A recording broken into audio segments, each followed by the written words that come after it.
আপনার কথা শুনিনি। মীরার নাম শুনলাম মনে হয়। কি হয়েছে মীরার? কি শুনুনি? সব ওই সীমানা ভাবির চাল। আমার নয় ভাইয়াকে উল্টাপাল্টা কথা বলে আমার ভাইয়ার কানটা ভারী করেছে।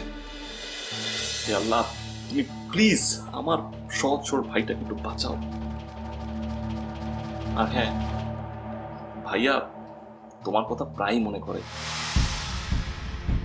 এই তো সেদিনই তো বলছিল যে,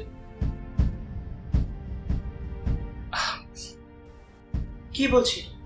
কি আর বলবো, খুব দুঃখ করে বলছিল যে,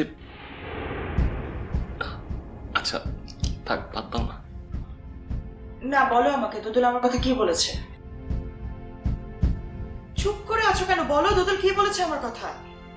বলেছিল যে, ডিজে তুই জেনে শুনে বুঝে কেন তুই নরকে এসেছিস? আমি তো সবকিছু জেনে বুঝেই তো আমি তোকে বাসা থেকে বের করে দিলাম। কি? হ্যাঁ, ভাই আমাকে আরো বলেছে তুই এক্ষুনি কি মীরার সাথে দেখা কর। মীরা নিশ্চয়ই এখন অনেক ঝামেলায় আছে, ওর যেন কোনো ঝামেলা না হয়। দুদুল এসব কথা বলেছে? I don't believe it. Sister, আমি কসম খেয়ে বলছি ভাইয়া সত্যি এই কথা বলেছে, বিশ্বাস করো। ভাইয়া আরো বলেছে। আরো কি বলেছে? সেটা আমি সরি তোমাকে এখন বলতে পারবো না, কারণ ভাইয়া আমাকে রিকোয়েস্ট করেছে আমি যেন কাউকে না বলি। তবে হ্যাঁ, আমি এইটুকু বলতে পারি, ভাইয়া হয়তো খুব শীঘ্রই ওই বাসা ছেড়ে সীমানা ভাবিকে ছেড়ে চলে আসবে। ডিজের কথা আমি কতটা বিশ্বাস করতে পারি, কিন্তু ও যা কিছু বলছে সব তো মিলেও যাচ্ছে। তোমাকে এখন আমি আর বেশি খাটবো না।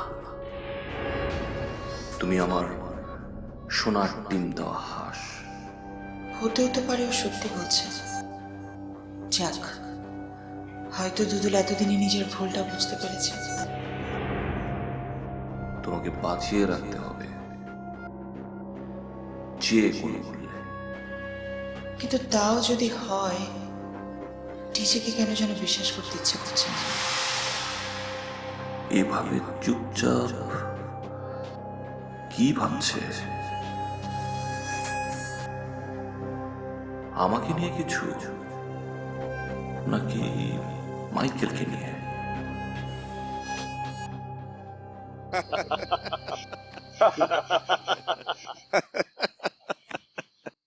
আর বলো না, এদিক যাই ওদিক যাই, কোনো কিছুই চিনতে পারি না। মানে সব কিছুই না একই রকম লাগে। এক চা খেতে যে মানে বেরিয়ে যে